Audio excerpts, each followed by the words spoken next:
और महाराज श्री राधा और कृष्ण का विवाह हुआ जब, तो भांडीरवन एक स्थान है, वृंदावन भी उसको कहते हैं, लेकिन वह वृंदावन से कुल 20-25 मिनट का रास्ता है। भांडीरवन, जिस वृक्ष के छांव में श्री राधा और कृष्ण का विवाह ब्रह्मा ने कराया, आज भी वो वृक्ष है। वहां राधा कृष्ण का मंदिर भी है, ब्रह्मा जी का विवाह कराते हुए विग्रह भी है। और महाराज एक कुआं है वहां पर, जिस कूप में सोमवती अमावस्या को उसका जो पानी है वो दूधिया रंग हो जाता है। आज ब्रह्म वैवर्त पुराण में लिखा है, हरि संस्मृत्य हवनम चकार विदिना विधिः उत्थाय शयनात् कृष्ण उवास वन्य सन्निधौ। ब्रह्मा ने आकर के अग्नि का स्थापन किया, श्री कृष्ण और राधा वहीं पर विराजमान हैं, उनको प्रणाम किया और प्रणाम करके प्रदक्षिणा करी उनकी। कहा, प्रणमय्य पुनः कृष्णम राधाम ताम जनक स्वयं कौतुकम कारयामास सप्तधा च प्रदक्षिणम पुनः प्रदक्षिणम राधाम कारयित्वाहुताशनम प्रणमय्य ततः कृष्णम वासयामास तम विधि। श्री राधा का हाथ लेकर श्री कृष्ण के हाथ में दिया, तस्या हस्तंच श्री कृष्णम ग्राहयामास तम विधि वेदोक्त सप्त मंत्रांश्च पाठयामास माधवम। श्री राधा का हाथ श्री कृष्ण के हाथ में देख करके वेदों के मंत्र पढ़ने लगे ब्रह्मा जी, और संस्थाप्य राधिका हस्तम हरेर वक्षसि वेदविद।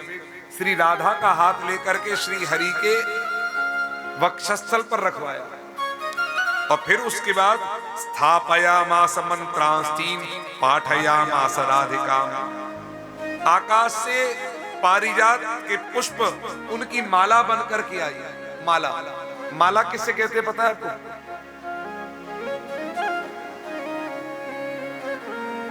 ये माला है? ये माला नहीं है, ये पुष्पहार है। माला और हार में क्या अंतर है? ये तो हार आपको दिखाई दे रहा है, माला किसे कहते हैं? माला कहते हैं जो घुटने से नीचे आती है, गले में आए और घुटने से नीचे जावे। आपाद लंबिनी माला। आप तिरुपति गए हैं? तिरुपति, तिरुपति में आपने देखा है भगवान की जो माला है वो नीचे तक आती है, उसको माला कहते हैं। ये पुष्पहार है। हाँ देखो, पारिजात प्रसूनानाम मालाम जानु विलंबिताम। जानू से नीचे, जंघा से नीचे माला जा रही है। और महाराज श्री कृष्ण से गले ब्रह्मा राधा द्वारा ददौ मुदा। ब्रह्मा ने श्री राधा के द्वारा श्री कृष्ण के गले में माला डलवाई है। प्रणमय्य पुनः कृष्णम राधांच कमलोद्भवः राधा गले हरिद्वारा ददौ माला मनोहराम। और फिर श्री कृष्ण के द्वारा राधा के गले में माला डलवाई, और जैसे ही ये माला डली आकाश में दुंदुभियां बजना आरंभ हो गया।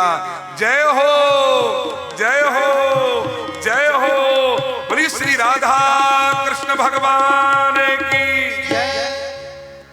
ये राधा कृष्ण के विवाह के हमने आपको ब्रह्म वैवर्त पुराण के श्लोक सुनाए और उसका अर्थ बताया। अब आज के समय पर जो लोग नहीं जानते वो कहते हैं राधा कृष्ण का विवाह नहीं हुआ, और जो लोग गलत कथा अपने दिमाग में भर लेते हैं वो अंट संट बकते रहते हैं कि राधा का विवाह जिससे हुआ था वो दूसरा था।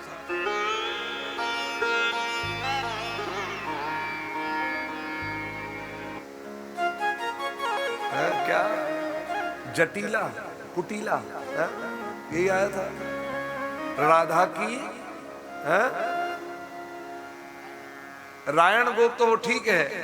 अभी एक तथाकथित वक्ता वो कह रहे, बोले वाकई मैया मासी क्या जटीला था, कुटीला था है? हमारे मन में आ रहा था ऐसे वक्ता जो शास्त्रों को बिल्कुल नहीं जानते, वो कह रहे जटीला कुटीला, हम कहते पिटीला। ऐसे व्यक्ति को पीटना चाहिए नारायण। और फिर उसकी सबसे बड़ी बात है शर्मिंदगी बिल्कुल नहीं। और फिर गीता प्रेस गोरखपुर की ब्रह्म वैवर्त पुराण की पुस्तक लेकर के दिखा रहे हैं, हमने गलत कुछ नहीं कहा, हमने गलत कुछ नहीं कहा। देखो गीता प्रेस गोरखपुर में क्या लिखा है। अरे जो लोग अपने घर में रखे पुस्तक को नहीं पढ़ते, तुम उनको यहीं पर आधी सी लाइन दिखा करके पढ़ा करके भ्रमित करना चाह रहे हो और ये कह रहे हो कि तुम सही हो।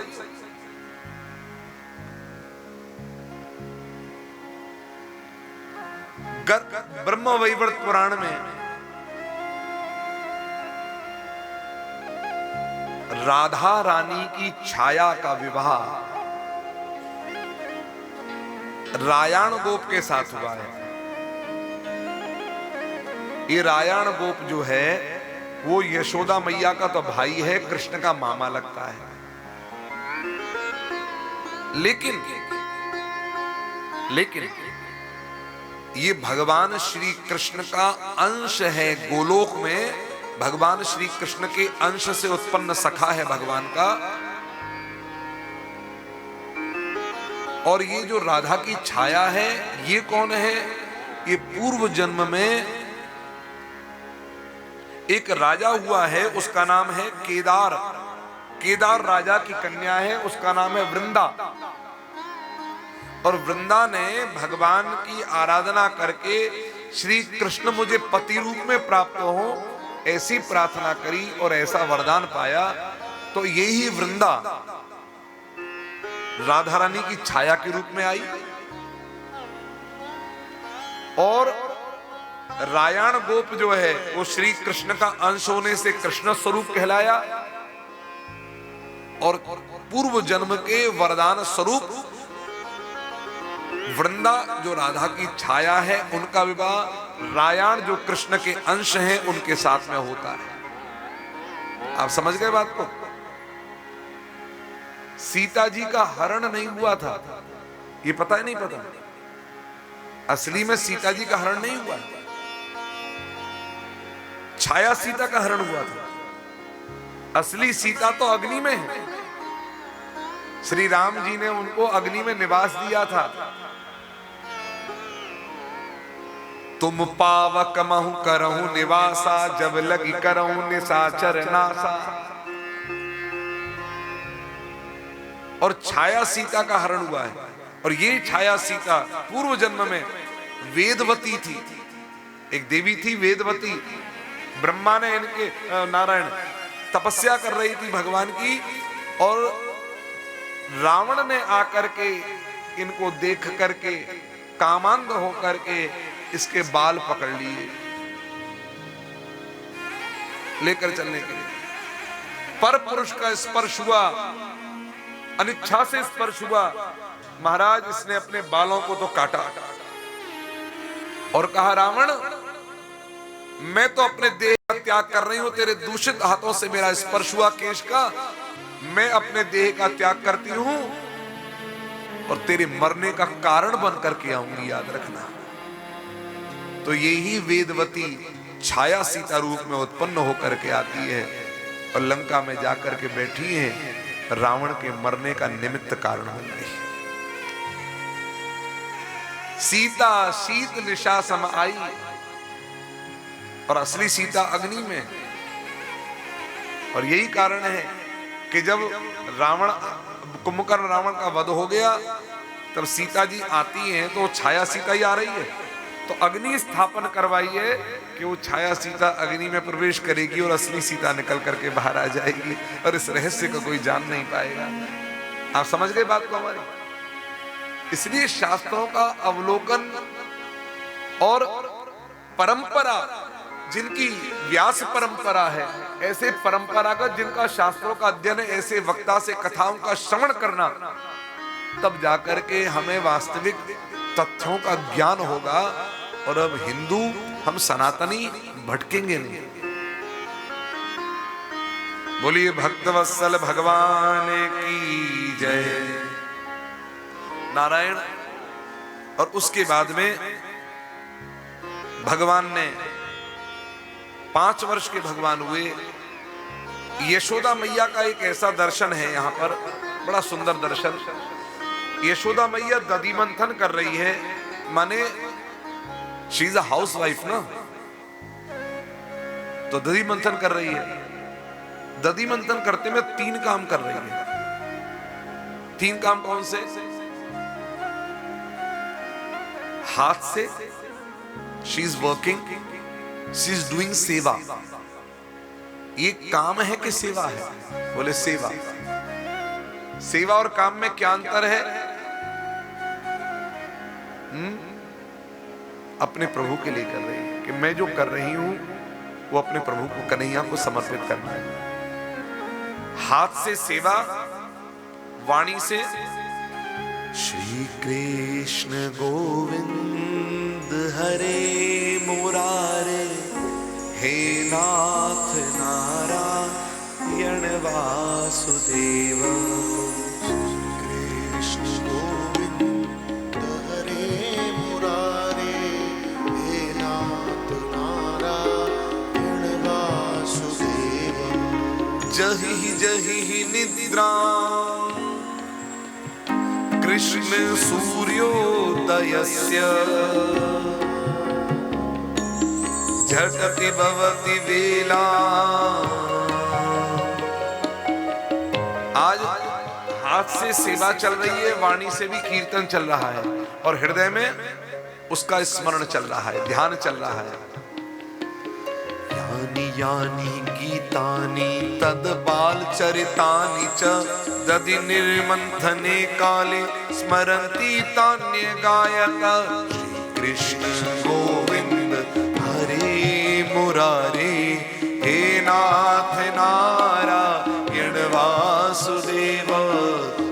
कृष्ण गोविंद हरे मुरारे, हे नाथ नारायण वासुदेव। महाराज भगवान के कान में आवाज गई, उठ करके आ गए। भगवान तो प्रेम भाव की पुकार से आते हैं, मैया मैया। मैया निकल करके बाहर आती है, गोद में बैठ गए, कपड़े बदल कर आई मैया, चौका के कपड़े अलग हैं। इसका अर्थ क्या है? शुद्धि का विचार तो भक्ति में भी रखा जाता है, ज्ञान में भी रखा जाता है। हम बिल्कुल ध्यान नहीं देते। हमारा उठना बैठना ये सब कुछ हमारे अंदर के ये लक्षण जो है ना, वो प्रकट होकर आते हैं। कभी कथा में बैठो ना, तो पांव के ऊपर पांव रखकर मत बैठो। जैसे क्रॉस लग करके बैठे तो एक पांव के ऊपर ये बैठ सकते हैं, लेकिन जब एक पांव ऊपर उठकर आए वो दोष है। अब जैसे हमारे गुलशन जी के पांव में तकलीफ है, तो हमने खुद ही कहा ऊपर पांव रखिए। स्वास्थ्य अनुकूल ना होने पर यह अनिवार्य है, नहीं करेंगे तो दोष लगेगा, याद रखिए। लेकिन हम अपनी आदतों के चलते एक पांव के ऊपर पांव रखें तो अपराध है। कईयों की आदत हो जाती है, वो अपराध है। दूसरी बात,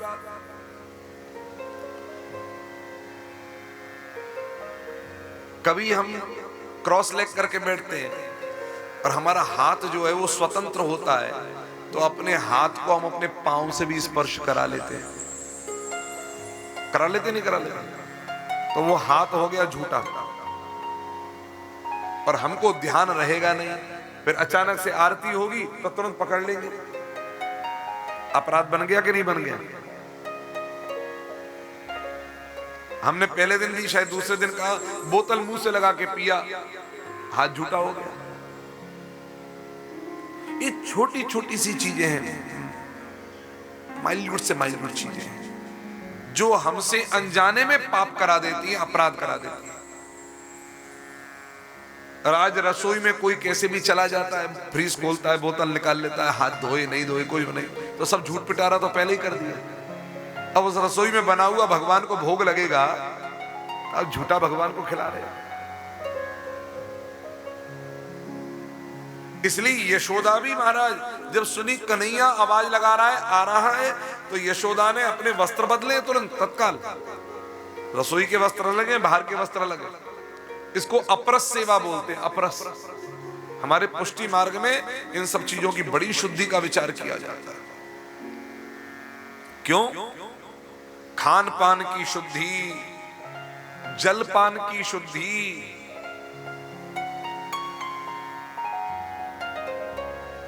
जैसो खावे अन्न वैसो होवे मन, जैसो पीवे पानी वैसी बोले वाणी। जैसो खावे अन्न वैसो होवे मन, जैसो पीवे पानी वैसी बोले वाणी। जैसो करे आचार वैसो बने विचार, जैसो करे आचार वैसो बने विचार। जैसी रहे शुद्धि वैसी बने बुद्धि, जैसी रही शुद्धि वैसी बने शुद्धि। जैसो खावे अन्न वैसो होवे मन, जैसो पीवे पानी वैसी बोले वाणी। जय जय जय सीताराम, जय जय राधे श्याम, जय जय जय सीताराम, जय जय राधे श्याम। महाराज ये सिद्धांत है, बहुत कुछ विचार करना है और ये कठिन नहीं है, चूंकि हमारी आदत में नहीं है। अब उन आदतों को बनाओ, अच्छी आदतों को बनाओ, बुरी आदतों को छोड़ो। शुद्धि का विचार। मैया दूध पिलाती है भगवान को, 5 वर्ष के भगवान है, अपना स्तनपान करा रही है। आज की माताएं ये सौभाग्य जल्दी नहीं पाती, वो तो पाउडर का दूध पिलाती है। जो पिलाती है अपने बच्चों को अपना दूध, वो बच्चे भी भाग्यशाली हैं और ऐसी माताएं भी सौभाग्यशाली सौभाग्यशाली। महाराज माँ के दूध में कितने सारे विटामिन हैं, मिनरल्स हैं, सब कुछ है माँ के दूध। माँ का दूध पोषक है। स्वस्थ माँ अपने बच्चे को दूध पिलाती है, वो स्वस्थ दूध बच्चे के शरीर के अंदर प्रतिरोधक क्षमता बढ़ाता है रोगों से लड़ने की। महाराज माँ के दूध की महिमा तो इतनी है कि पहले कभी कोई पहलवान आप एक दूसरे को ललकारता था तो कहता था आजा माँ का दूध पिया है, तो सामने हाँ माँ का दूध पिया है। अब जो बच्चे नहीं पी पाए और उनका कोई ललकारे तो क्या कहेगा, आजा पाउडर का दूध पिया है, सामने आजा, देखो कैसे पाउडर का दूध पिया, कौन सी ब्रांड का पिया है। सज्जनों, मां के दूध की महिमा। जब रघुनंदन राम रावण का वध करके लौट रहे थे विमान में, मार्ग में अंजना का घर पड़ा। हनुमान जी की माता अंजना, अंजनी पुत्र पवन सुत नाम। हनुमान जी ने प्रणाम किया, प्रभु यदि आपकी आज्ञा हो तो अपनी मां को प्रणाम करके आगे चलूं। भगवान ने कहा अवश्य हनुमान जाओ। लक्ष्मण को कहा लक्ष्मण तुम भी जाओ साथ साथ। मां के चरणों में हनुमान जी ने प्रणाम किया, लक्ष्मण ने भी नमन किया। कहा हनुमान क्या हुआ, युद्ध कैसा हुआ? मां कुंभकर्ण मर गया, मेघनाथ मर गया, रावण मर गया। बोले किसने मारा? बोले मेघनाथ को लक्ष्मण भैया ने मारा, कुंभकर्ण को प्रभु राम ने, रावण को प्रभु राम ने मारा। अंजना की आंखों में आंसू आ गए। अंजना बोली हनुमान तूने आज मेरा दूध लजा दिया। हनुमान जी मस्तक झुका करके खड़े हो गए। तेरे रहते हुए लक्ष्मण को मेघनाथ से लड़ना पड़े, श्री राम को कुंभकर्ण रावण से लड़ना पड़ा, तूने अपनी मां का दूध लगा दिया। हनुमंत लाल सर झुका करके मां के चरणों में प्रणाम करने लगे। लक्ष्मण ये बात सुनकर थोड़ा हंस पड़े। ये हनुमान सब काम, मतलब सारे काम हनुमान जी कर देंगे। मेघनाथ कितना शक्तिशाली, कितना मायावी, हनुमान जी मेघनाथ को मार सकते हैं। जब मेरे छक्के छूटे मेघनाथ को मारने में, हनुमान जी ऐसे ही मार देंगे। कुंभकर्ण रावण, उसको हनुमान जी ऐसे ही मार देंगे। लक्ष्मण को हंसता हुआ देख लिया आज।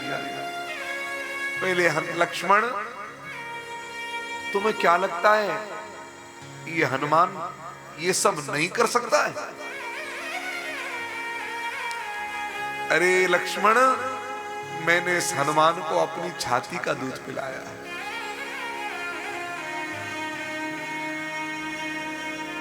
देखना चाहते हो उस दूध की ताकत को? महाराज, मां अंजना ने अपनी छाती को दावा और दाव करके उससे एक दूध की धार निकली। सामने विशालकाय पहाड़ था, जो दूध की धार पहाड़ पर लगी, पहाड़ के 2 टुकड़ा हो गए। लक्ष्मण, ये इस मां की दूध का छाती पी करके, छाती का दूध पी करके हनुमान बड़ा हुआ है। ये हनुमान पर संदेह। लक्ष्मण चरणों में गिर पड़ा। मां, अहंकार में ये विचार भूल गया। मैंने समझा जो काम हम कर सकते हैं और कोई नहीं कर सकता, लेकिन ये हनुमान है, ऐसा कौन सा काज है जो इनसे नहीं हो सके? क्यों? बोले आप जैसी जननी की छाती का दूध पीकर जो हनुमान बड़ा हुआ है। इसलिए कवन सो काज कठिन जग माही, जो नहीं हो ही तात तुम पाही। ऐसा कौन सा कठिन काज है जो आपसे ना हो? हनुमान जी, आप सब कुछ करने में सामर्थ्य रखते हैं। ये मां की दूध की भाई। इस लीला के अनंतर भगवान ने कुबेर के पुत्र नलकुबर और मणिग्रीव का उद्धार किया, जो मदिरा पी करके गंगा में स्नान कर रहे थे। इसका अर्थ क्या है? नग्न होकर के अपनी पत्नियों के साथ देवर्षि नारद आ गए। पत्नियां घबराई, बाहर निकल आई, वस्त्र पहन लिए। ये मदिरा के नशे में उन्मत्त थे। नारद जी ने शाप दिया, जाओ तुम वृक्ष बन जाओ। शाप लगते ही सारा नशा उतर गया। निकल करके बाहर आए, वस्त्र पहन के नारद जी के चरणों में प्रणाम किया, क्षमा मांगने लगे।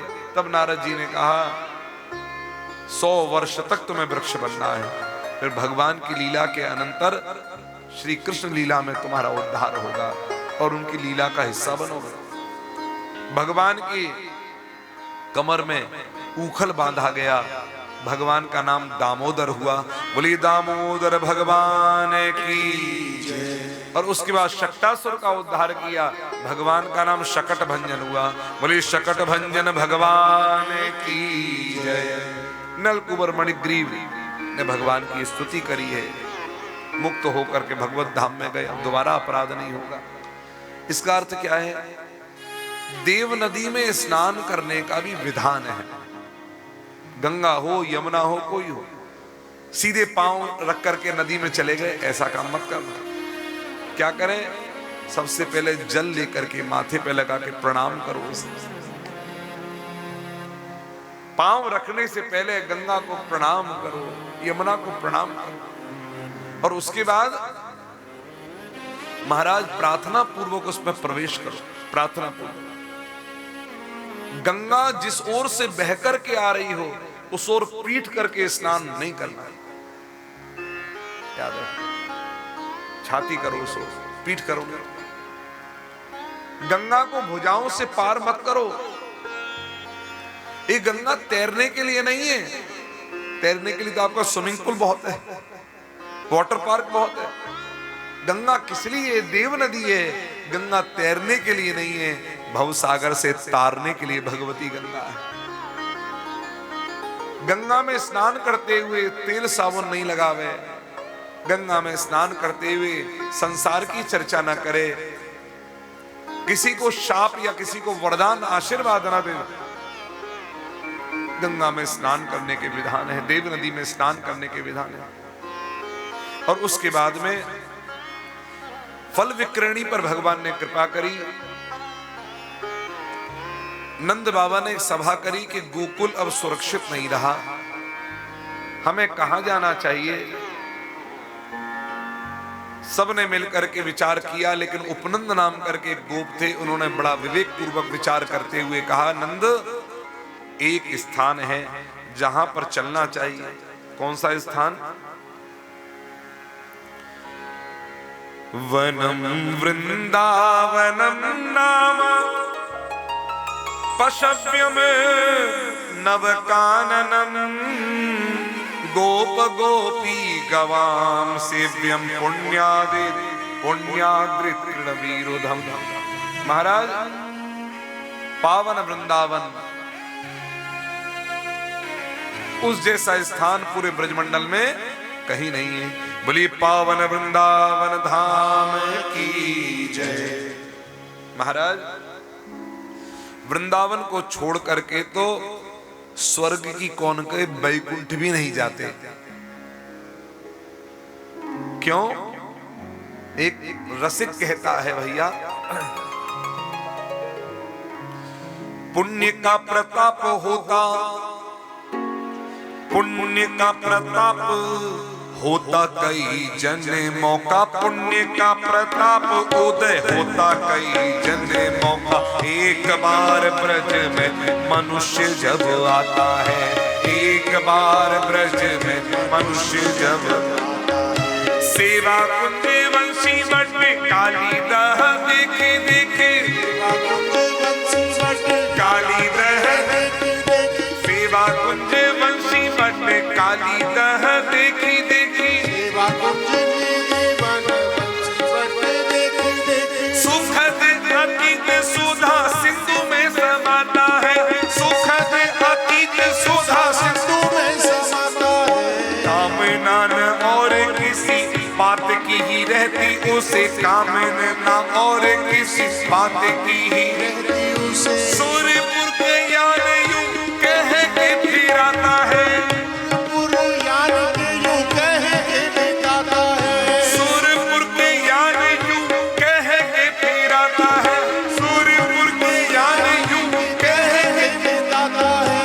एहो देवदूतों क्यों विमान यहाँ लाए तुम, एहो देवदूतों क्यों विमान यहाँ लाए तुम। वृंदावन वास छोड़ स्वर्ग कौन जाता है, वृंदावन वास छोड़ स्वर्ग कौन जाता है, वृंदावन वास छोड़ स्वर्ग कौन जाता है, वृंदावन वास छोड़ स्वर्ग कौन जाता है, वृंदावन वास छोड़ स्वर्ग कौन जाता है। हाँ, वृंदावन वास छोड़ स्वर्ग कौन जाता है, वृंदावन वास छोड़ क्यों नहीं जाता स्वर्ग, जानते हो? स्वर्ग में कहाँ है, स्वर्ग में कहाँ है मधुर ध्वनि राधे राधे की, स्वर्ग में कहाँ है मधुर ध्वनि राधे राधे, स्वर्ग में कहाँ है मधुर ध्वनि राधे राधे की, स्वर्ग में कहाँ है मधुर ध्वनि राधे राधे की, स्वर्ग में कहाँ कल कुंज अभिराम है, स्वर्ग में कहाँ कल कुंज अभिराम है, स्वर्ग में कहाँ भीड़ गोपी गोपी ग्वालन की, स्वर्ग में कहाँ भीड़ गोपी ग्वाल बालों की, स्वर्ग में कहाँ भीड़ गोपी ग्वाल बालों की, स्वर्ग में कहाँ भीड़ गोपी ग्वाल बालन की, स्वर्ग में कहाँ पुलिन यमुना ललाम है, स्वर्ग में कहाँ पुलिन यमुना ललाम है, स्वर्ग में सरस ब्रज भाषा को प्रचार कहाँ, स्वर्ग में सरस ब्रज भाषा को प्रचार कहाँ, स्वर्ग में कहाँ माखन चोर घन श्याम है, स्वर्ग में कहाँ माखन चोर घन श्याम है, स्वर्ग में अमित सुख इतना अपार कहाँ, स्वर्ग में अमित सुख इतना अपार कहाँ, स्वर्ग में अमित सुख सुख इतना पार कहाँ। स्वर्ग से भी श्रेष्ठ श्री वृंदावन धाम है, स्वर्ग से भी श्रेष्ठ श्री वृंदावन धाम है। स्वर्ग से भी श्रेष्ठ श्री वृंदावन धाम है। स्वर्ग से भी श्रेष्ठ श्री वृंदावन धाम है। इसलिए तो भैया हर कोई कहता है क्या, स्वर्ग से भी श्रेष्ठ श्री वृंदावन धाम है। स्वर्ग से भी श्रेष्ठ श्री वृंदावन धाम है। स्वर्ग से भी श्रेष्ठ श्री वृंदावन धाम है। स्वर्ग से भी श्रेष्ठ श्री वृंदावन धाम। बोलिए पावन वृंदावन धाम